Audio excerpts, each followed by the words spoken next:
Welcome back, people. Yep, it's me, and I'm doing another Reddit video because Reddit is just a cool little pastime. Get your mind out of the complications of the world. Instead, we get to focus on the complications of these people on here. Anyway, I hope you guys enjoy the video because this time we're choosing the petty as fuck subreddit. And I think this one's gonna be great. I think this one's gonna be really cool. So I'm excited. And in fact, I don't even think I need headphones for this one. Heck yeah. Okay, let's get it. Let's start it. Okay, cool. The first one is only 6 hours ago. Let's get a better version of it, and then we could maybe read some of the what people have to say. We have lived in our house for about 8 years in a rural neighborhood in Arizona. About a year ago, this dude from California bought the lot next to us and threw a fit about the stuff we had on our property line. We had put a single fence pole vaguely where the property line was. We hadn't had any sort of land survey done. It was supposed to be just a temporary marker that became a permanent marker. Dude was absolutely livid that we had vehicles parked on his property. They very tip one of our cars was touching the established boundary? That doesn't sound like proper English. He threatened to have our vehicle towed, so we simply had an actual land survey done, and it turned out the property line was a good 20 inches into his property. Homeboy should have just let sleeping dogs lie and not been an asshole about few inches. Okay, so you know, oh, this subreddit is called Petty Revenge. I don't know why I thought it was petty as fuck. Either way, petty revenge. I wouldn't say it was petty. Um, you guys, these people didn't do it because they decided to get back at the guy. That would be petty. If anything, it just ended up working out for them, and yeah, it just kind of showed the other guys that maybe sometimes it's best to let the small problems go. But yeah, no, not petty. We got an angry. Oh, is this the same people? No. We got an angry text from our neighbor rambling on about the private property mowing over the line, asking if we want to pay property tax and other crazy stuff. We've been neighbors for years with zero problems. I decided I needed to plant something so we couldn't even see each other and hired a surveyor to show me the line. Turns out he's about to lose 12 to 15 feet of what was his front fence. We have informed him why the new stakes are there and told him to respect our private property. I have an appointment with a lawyer to make sure I take down the fence legally. Thinking very loud chainsaw when the time comes. Yeah, this is borderline petty. Him choosing a chainsaw. See, that is true pettiness. Trust me, I'm a bit of an expert. I could atone. I know what it means. Try to force me to take in my deadbeat brother. Enjoy wasting your 3-day weekend. My older brother Ted, 42 male, has been living with my parents for the last 6 years or so. Refuses to get a full-time job. Refuses to help around the house. Drunk half of the time. Known to sell a little weed and Xanax out of the bedroom window. Super disrespectful to my mom and blames her for everything. He has at least 2 kids by 2 different women he hasn't seen in years. Last year, I bought my first house, and since day one, my parents and brother have been harassing me to let him move in with me. They say I have so much space and that they've already done enough for Ted, and it was my turn now. Basically, a constant nagging since 2023. This weekend, I finally got sick of it and decided to send a message. I got a call last Tuesday with my parents demanding once again that I take in my brother and that my dad had a 3-day weekend coming up so he had time to help him move. I said, okay, fine, I'll do it, and gave them a list of conditions that Ted would have to follow to live there. Of course, they promised he'd do everything, and I said, bullshit, and we scheduled it for Friday. So Friday comes, and they show up with 2 cars full of stuff, but guess what? I wasn't home. I take their call while I'm having a beer a few blocks away. I tell them I got cold feet. Oh my, I'm so sorry, but I changed my mind, decided I couldn't go through with it. They huff and puff, but after a couple of hours of ignored calls, they go home. I called them Saturday to apologize for being such a coward, and after dwelling on it, I've decided they were right and I will let him move in. And as a token of my remorse, I even bought a mattress and a nice heavy bed frame as a moving in gift. I just took a picture of a random expensive mattress and bed frame on the local furniture store. My parents were instantly smitten with my photos. Oh, you guys like cherry wood? And I suggested that maybe Ted didn't deserve such a nice gift and it'd be better if Ted took their older, worn out bed frame and mattress, and I sent them home with the new stuff. Of course, they took the offer. See, this is petty. This is what I was talking about. This is good. This is actual true petty revenge. I like it. So on Sunday, they show up again with not only all of Ted's stuff, but also a large wooden bed frame with built-in drawers and high backboard. And guess what? When they show up, I'm not home again. I ignore their calls for a good hour and finally tell them I decided to change my mind again and hung up. They went ballistic, but ultimately left again. We talked yesterday morning and I told my dad that I was sorry and I was wrong and he can move in. My dad freaked out and told me how the hell he can ever believe that lie again. I basically told him he can't, so they should stop bringing it up. This is good. I like it. See, this is true petty revenge. I will say though, I'm sorry, but let me judge person here on Reddit. I'm gonna judge you a little bit.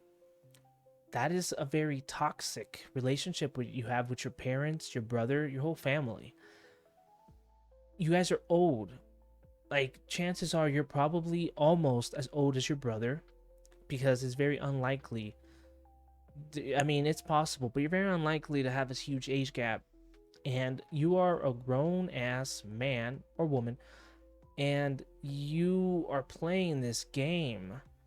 Don't get me wrong, your parents shouldn't be nagging you to bring him in, but at this point, you guys have built up such a toxic relationship that that's where you're at.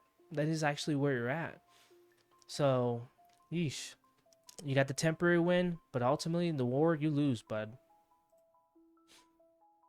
Refuse to stop at a security check. What? I run security on an individual site, which means I do occasional night shifts. The site stays open until 11 p.m. It has a number of businesses to work late, including a okay. Due to a recent demolition of one of the units, the storage facility opening hours have been restricted. One of my jobs is to stop anyone who wishes to come in between the hours of 8 p.m. and 11 p.m. to check they have access codes. It's a 30-second check. Everyone is happy to comply, apart from this one arsehole who instantly took it as a personal attack. I stopped him at the security barrier with a pleasant greeting. "Good evening, sir. Are you trying to access the site?" "What's it got to do with you?" he replied. I explained, "If you wish to come in, I need to know why for security purposes." "I'm not telling you nothing. Who are you? What's it got to do with you anyway?" Calmly, I explained that anyone accessing the site after the hours of 8 p.m. and before 11 would need a valid reason or code if they want to come in, otherwise access will be denied. "Fuck off, you ain't even got a badge. I'm not telling you where I'm going," shouted. "No problem, buddy," I said. "In that case, you can't come in." And as I turned my back, he drove up to the curb around the barrier and sped into the storage unit. Normally, I'd lose my shit and throw him out physically, but on this occasion, I took the revenge option. As it was close to 11 p.m. and locking up time, I decided to manually override the gate lock on the storage facility and lock him in. Yes, this is the pettiness. It's making me all sorts of happy. I like petty stuff like this. This is true pettiness. To go beyond what you normally would do for a situation that probably doesn't deserve the response. Yeah, that's amazing. Petty is a bad quality. I will admit that. But if you are going to be petty, at least make it real good.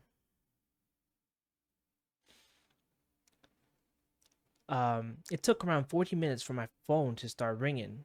Oh, oops, skipped the part. Returned to the front gates and locked them as well. As we are a police patrolled site, I notified them of the situation in case the guy phoned them. It took around 40 minutes for my phone to start ringing. It's the contact number for emergencies. I knew the dickhead had realized he was locked in, and I got around 15 calls. I ignored them all. Long story short, he had to wait until 4:30 a.m. to get out after my shift. It was a delightful opening up the gates and waving him out with a super smug grin on my face. To add insult to injury, I informed the site owners, and they served him with an eviction notice. Act like a cunt, get treated like a cunt. It was on here. Not every part of the world believes in the word. It was written on here, though. Although, admit, you tell me to say, I'm not gonna say it. I'm not gonna say it. There's a line on the sand I'm not gonna cross unless I get paid. Pay me. I'll do it. What did people have to say? a 5.5 hour wait in lieu of 30-second stop. He probably took more than 30 seconds yelling, and he didn't have time to give you any information because he didn't know you didn't have a badge, blah, blah, blah. And that was quite an insult to injury. Sounds like they already knew him and were waiting for the right opportunity. Bravo. Hell yeah. I'm glad people agree with me because, yeah, that needs to be, that guy deserves a little star, a gold one. You know what? Yes, gold. I was gonna make it silver, but you know what? You deserve gold. Milkshake's not thick enough? Okay. This looks like it's gonna be a good one. Oh man, the people who write like this though, come on, you're making it a lot harder for me. And add quotations. The other story, I really had to use my noggin here. Back in high school in the 80s, I worked at Sonic. It wasn't too bad as far as fast food jobs go, but I did have a really cool manager who pretty much let me get away with anything. I was the nerdy kid who never got invited to parties and was genuinely looked down by the jocks. So I'm on shift one night at the drink station when this jock in his lifted pickup and pretty girlfriend pulled up into one of the bays and ordered a strawberry milkshake. For those who don't know, Sonic makes, or at least used to, all their shakes by hand, real ice cream, fruit syrup, mixer machine, etc.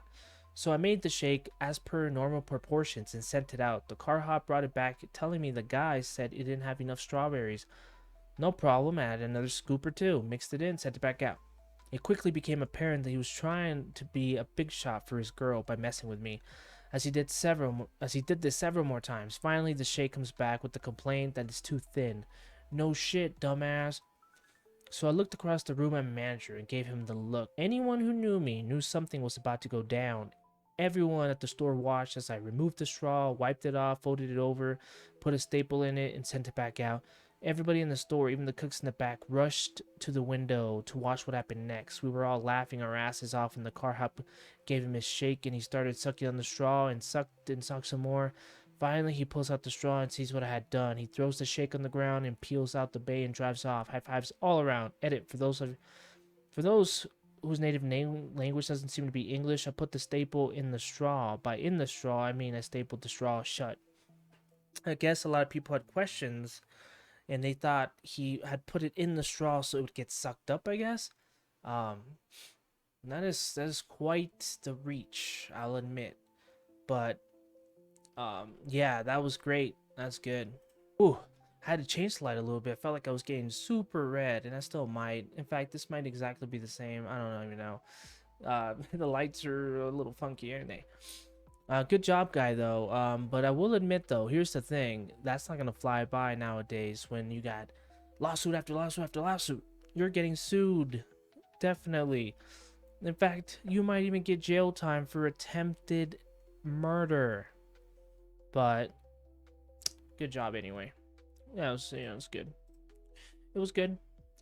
It's a good place to end off, actually, now that I think about it. But yeah, no, thank you guys for joining me in again on one of these little Reddit videos. These are just meant to be pretty short, fun little stuff. Nothing crazy, nothing revolutionary, to be honest. I just am somebody who likes to comment on situations, and I thought this would be a really cool little way to get some of that frustration I have out. Pause. But yeah, no, thank you guys for joining me. If you watched the video, leave a like and subscribe, and I'll see you guys on the next one.